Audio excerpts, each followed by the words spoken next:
Hey, what's going on? I got a great pitching question today from Liar Del Rio. He says, "Hi, John. I subscribed. When I'm playing, I think that I am throwing too many balls.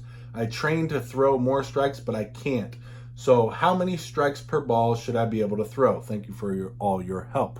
You want to shoot for at least what I always shot for in professional baseball. In fact, we started track one of my teams, my travel ball team in high school, started tracking ball to strike ratio, and we wanted to be at 60%. And that's what I always heard coming through the ranks, college and pro baseball. You wanted to shoot for that 60%. That was like the magic number, balls to strikes. So obviously you want to throw more balls and strikes. That makes sense. If you look at some of the MLB guys, some of the better pitchers are getting into that 65% range. But I think it really depends on what type of pitcher you are. Because, you know, I remember a scout when I was being scouted at Auburn University by some of the pro teams. One of the scouts, said that I was effectively wild. That was the first time I ever heard that terminology. And he said I was effectively wild. And at that point, my ball to strike ratio was a little bit lower than 60%. So, you know, throwing balls to be effective can be a good strategy too, because I started throwing a lot of balls into lefties on purpose to set them up, and also in 0-2 counts, you want to throw ball setup pitches for that next one, right? So not every ball that you throw is a mess up pitch. It shouldn't be, right? There's going to be a lot of balls where you miss just a little bit and you get called a ball. There's going to be balls where you're expanding the zone on purpose that you're throwing. But if you can shoot for around 65% strikes to balls, you're going to put yourself into a good spot. At least that's what the numbers show us, right? Now there's another problem that you mentioned is you can't throw more strikes. You're having trouble, because I don't like the word you can't, because you can. You have an arm and you have legs and you can move down the mound, and obviously you're pitching now, so you can throw more strikes. You just have to work on it more. And there's a couple things that I like to talk about when it comes to throwing more strikes. I don't know if you've heard them before, but it's consistency, conviction, visualization, and body control, right? If you can have consistency within your delivery and your mechanics, you're going to be more consistent at the plate with your pitches where you're trying to throw them, right? When I was with the Padres organization, Greg Maddux, one of the best pitchers ever, probably known for his location, command of the baseball, and how to make it move and hit spots, right? One of the best ever to do that. And he came and talked to the new pitchers, which was, I was one of those new pitchers.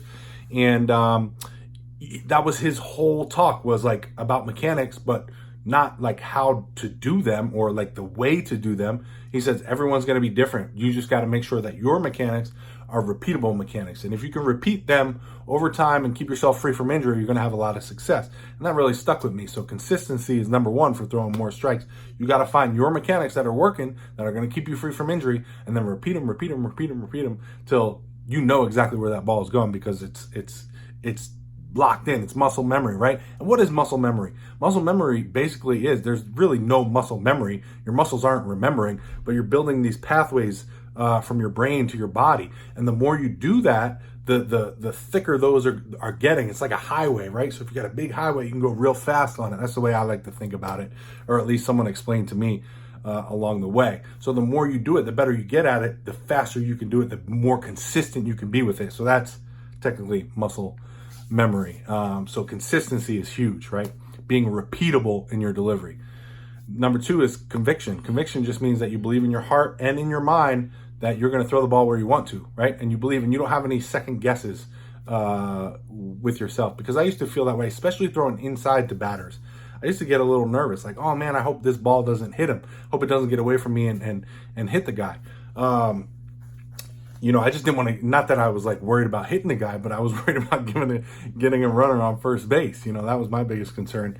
And, so I used to feel that way. But when you can totally believe in your heart and your mind, and the catcher gives you that inside pitch and you're like, okay, sucker, here it comes. If it's good, if it's going to hit you, you better jump out of the way, because I'm throwing it with my full belief and I'm going to hit it right there. But if it slips, that's on you, buddy. That ain't on me. So, you gotta learn how to have that conviction. And it didn't happen quickly for me. I went through phases where I had it and I didn't have it. I had the belief and the confidence, and then I didn't have it. So you got to work on it. You got to build that up as well. Just like consistency, you have to be consistent with your conviction, your belief, your confidence, right? Confidence is huge when it comes to pitching. So that's number 2. Number 3 is visualization. You have to see the pitch happen before it happens. And you can do that with your eyes open up on the mound. I used to just look and see like a laser, like almost like on TV when they show like the ball moving, or sometimes they do it on home runs or fly balls and stuff. They'll show like the line behind it, the track of the ball. They do that on like the batting cage television machines. I forget what that thing is called. But you'll see, like, that's what I saw in my head before the pitch happened. So I would see that inside pitch. I know my ball moved like this, so I would see the line go right to the catcher's glove. And I just saw it in my head for a split second. Then it gave me a little bit more confidence and conviction, and then I would execute on that pitch, and I would be confident doing that. And if I had my consistency in my delivery, then I could execute on that, right? And the last thing is body control, right?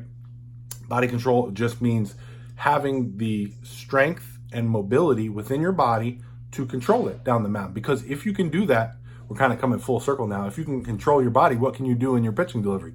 You can be consistent, right? If you can't control your body, if you don't have the strength and the mobility to move down the mound consistently, you're never going to be consistent. So make sure you're getting your workouts in. Make sure you're getting your stretching in, your mobility drills in. Make sure you're doing everything that you need to do to be a better athlete, first of all, and then that will translate to being a better pitcher. So I hope you guys like that. Thank you so much for that question. That was a great question. If you guys have any questions, please let me know. That's what I'm here for. I want to be here to answer any questions you have and help you guys be the best pitchers or baseball players that you can be. So yeah, that's what it's all about, guys. If you haven't subscribed, please do so. Got some great stuff coming. And again, thank you all very, very much.